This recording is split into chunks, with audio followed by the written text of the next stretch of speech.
Charlotte est de nature calme, réservée, elle aime parfois s'isoler. Avoir trop d'amis n'est pas son fort. La jeune fille a une seule envie, c'est de fréquenter et être plus tard une célèbre journaliste. En effet, les émissions radio et télé la passionnent. Charlotte aime entre autres la poésie et la musique. D'ailleurs, elle apprécie bien la musique gospel. Elle fait même déjà des compositions qu'elle garde dans son cahier secret. Charlotte préfère la compagnie masculine car, dit-elle, « Les garçons sont relax ». Cependant, ce n'est pas toujours évident en ceci que la relation entre filles et garçons a très souvent tendance à prendre une autre tournure. En plus de tout ceci, Charlotte aime les balades. Mais alors, avec Jean qui devient de plus en plus distant, la jeune fille peut heureusement compter sur Ernest qui n'a Dieu que pour elle. Après que Charlotte se soit confiée à lui, Ernest finit par la convaincre d'en parler avec sa tante. Alors qu'elle s'apprête à suivre le conseil de ce dernier, Charlotte ignore que Bernadette vient de tout découvrir. Elle a surpris sa meilleure amie et son fils en train de s'embrasser derrière le manguier dans la cour. C'est un choc pour Bernadette qui demande des explications à son fils. Face au silence de ce dernier, elle se rend aussitôt chez Christelle qui s'apprête à prendre la poudre d'escampette. Elle lui intime l'ordre de ne plus s'approcher de son fils. « Que se passe-t-il » demanda Claude en prenant la main de son épouse. Bernadette, qui n'a pas sa langue dans la poche, s'empresse de raconter toute l'histoire. La vérité vient d'éclater au grand jour. Que faut-il faire ? Claude aime bien sa femme, mais ne peut supporter une telle trahison. Il quitte alors la maison et va s'installer à l'hôtel, histoire de retrouver ses idées. Après que tout fut révélé au grand jour, Jean éprouva de la honte, mais ce qu'il ressentait pour Christelle était plus fort. Est-ce vraiment de l'amour ou des caprices d'adolescent ? Ce soir-là, il décida de quitter la maison. Les efforts de sa mère pour le retenir furent vains. Une semaine après son départ, le jeune homme comprit que le paradis qu'il croyait trouver chez Christelle n'y était pas. Cette dernière le surveillait, décidait pour lui. Cela faisait exactement 7 jours qu'il n'avait pas vu sa mère, elle qu'il aimait plus que tout. Le samedi matin, il prétexta auprès de celle avec qui il pensait vivre un conte de fées qu'il allait rencontrer ses amis et profita pour aller voir sa maman. Heureuse de le revoir, Bernadette le serra très fort contre elle et le supplia de revenir à la maison. « Pardon de t'avoir déçu, maman. Je ne voulais pas te faire souffrir, » répétait Jean, les 2 genoux au sol. « C'est rien, mon fils, » retorqua Bernadette. « Tu es là maintenant et c'est le plus important. J'espère que tu ne referas plus une bêtise pareille. » « Je te le promets, maman. J'ai été stupide et maintenant je le regrette. »« Merci, Seigneur. Je savais que vous exauceriez ma prière, » répétait sans cesse Charlotte. La vie peut à présent reprendre son cours normal. À 16 ans, Charlotte préfère éviter de se laisser aller aux relations intimes. Elle ne connaît pas grand-chose en ce qui concerne les rapports sexuels et préfère se rapprocher de sa tante pour en savoir davantage. Tu sais, ma chérie, quand tu es une femme et que ton corps commence à se développer, très vite les hommes commencent à s'intéresser à toi. Mais tu dois toujours être sur tes gardes, car un grand nombre de ceux qui t'aborderont ne seront pas toujours honnêtes avec toi. Certains voudront juste s'amuser. Alors je te conseille de pratiquer l'abstinence. Et quand viendra le moment, tu trouveras un homme bon que tu pourras épouser et fonder une famille. Et si jamais tu es tenté par le désir et que tu te laisses aller, alors prends le soin de te protéger. Que vous utilisiez un préservatif. Cela te mettra non seulement à l'abri des grossesses non désirées, mais aussi t'évitera d'attraper des maladies. Justement, ma tante, ces méthodes de contraception, on en parle tout le temps à l'école. Bien maintenant, je sais à quoi m'en tenir. Merci, ma tante. Tu es une brave fille, Charlotte. Je sais que tu t'en sortiras toujours. Le baccalauréat était dans 45 jours. Il était important de se concentrer sur l'objectif. La vie est parfois si imprévisible. Un jour, vous êtes heureux, un autre, Vous êtes désemparée. Ce que l'on ressent à ce moment-là est horrible. 72 heures encore et Bernadette devait souffler sur sa 60e bougie. Pour l'occasion, Bernadette a décidé d'organiser une grande fête comme si elle se doutait que quelque chose de terrible devait arriver. La veille du jour de son anniversaire, c'est-à-dire le 14 mars, Bernadette fit venir ses enfants et leur parla en ces termes. « Je vous aime, mes petits. Vous êtes ce que j'ai de plus cher sur cette terre. Vous êtes ma plus grande joie. Et ce que je souhaite, c'est que vous soyez toujours heureux. Quelqu'un serait-il fâché après moi pour quelque raison que ce soit ?» « Non, répondirent simultanément les deux enfants avant de s'entrelacer. « Invitez tous vos amis parce que la fête sera grandiose, » poursuit Bernadette. « D'accord, maman. Oh, que je t'aime, ma douce et tendre maman, » reprit Jean.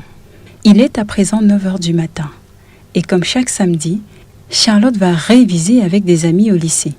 Jean, quant à lui, décide d'aller avec sa mère faire les boutiques. Bernadette veut s'offrir un vêtement neuf pour sa fête d'anniversaire. Il est exactement 11h lorsque le téléphone de Charlotte se met à sonner. Envahie par une vague de tristesse, elle est loin de s'imaginer que l'histoire vient de se répéter. « Oui, ma tante !»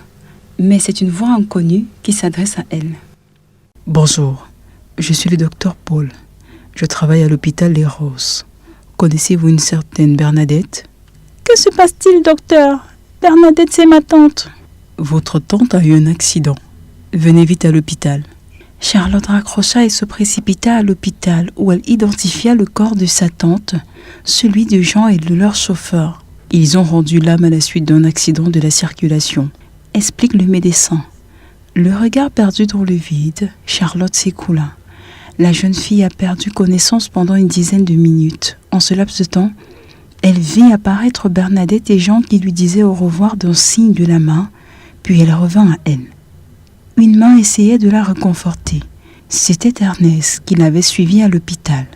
Bouleversée, chagrinée, désemparée, Charlotte en voulait à toute la terre entière. « Pourquoi ? Pourquoi ? Pourquoi ?» martélait-elle. Devait-elle vivre que de tragédies tout au long de sa vie ? « Pourquoi ne me prends-tu pas, Seigneur ?» Charlotte était désorientée. « Que vais-je devenir, Ernest ? D'abord mes parents, maintenant ma tante et mon cousin. Si seulement ma présence et mes mots pouvaient apaiser la douleur que tu ressens. Que puis-je te dire ? La vie est ainsi faite. Sois forte, ma Charlotte. » Un jour vous êtes heureux, un autre le ciel vous tombe sur la tête. Bernadette, qui s'apprêtait à souffler sur une bougie de plus, ne le fera malheureusement pas. Jean, qui avait encore tout l'avenir devant lui, ne pourra pas en profiter. Des nuits et des journées de chagrin s'écoulaient. Charlotte redoutait cet instant où elle leur dira au revoir pour la dernière fois. Assise sur l'escalier qui mène au grand salon, Charlotte aperçoit une silhouette qui vient dans sa direction. C'est Justine, la tante de Charlotte. C'est en effet la petite sœur à son papa. Charlotte l'avait vue pour la dernière fois lorsqu'elle avait 10 ans. La jeune fille courut se jeter dans ses bras. « J'ai appris la nouvelle et j'ai vite fait de venir. »« Merci, ma tante. Je n'ai plus que toi maintenant. » Âgée de 45 ans, Justine, à présent veuve, est une femme sans scrupules. Elle n'avait rien à faire de ce que pouvait ressentir Charlotte. Elle comptait bien jouer le jeu pour avoir main mise sur la fortune que pourrait hériter la jeune orpheline. La nouvelle s'était répandue comme une traînée de poudre. La riche héritière, propriétaire d'une grande plantation, n'est plus. L'heure est venue de faire ses adieux. Tous de noir vêtus, amis et connaissances sont venus rendre un dernier hommage aux disparus. La cour est pleine à craquer. Ils sont nombreux qui aimaient les défunts.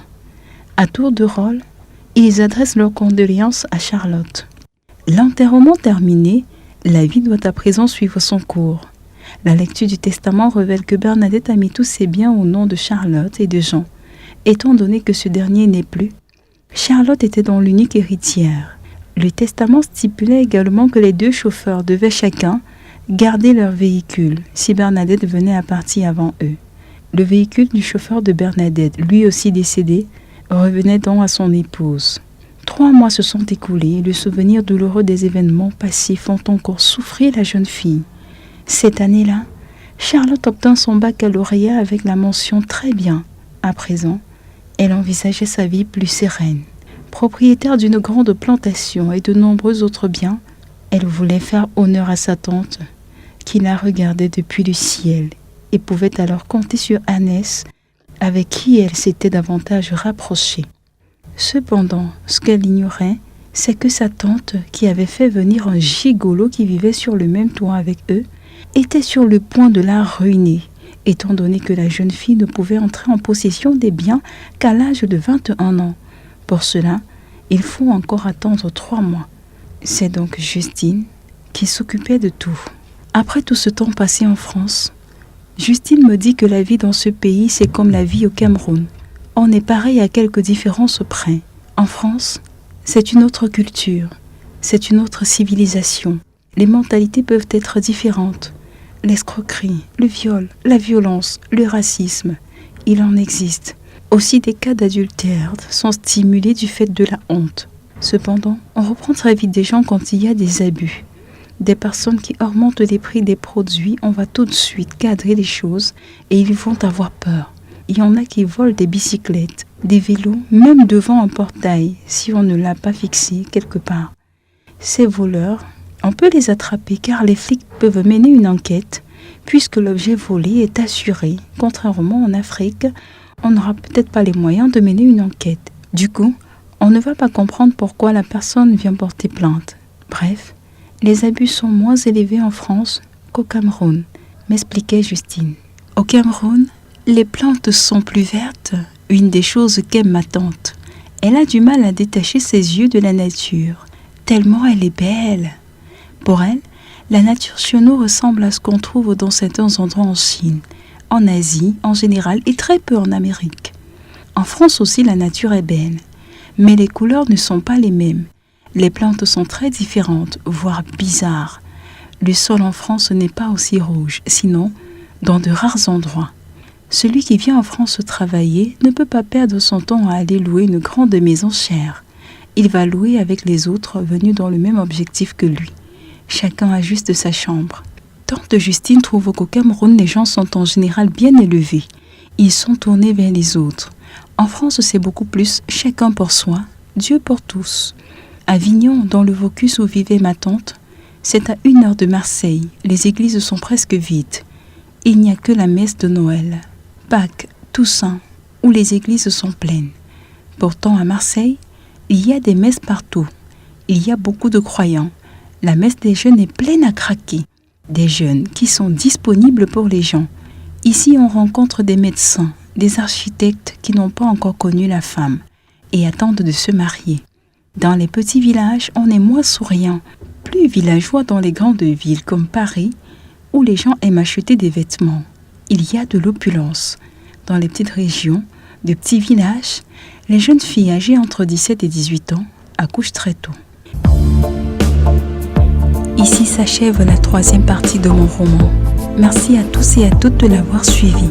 Rendez-vous la semaine prochaine.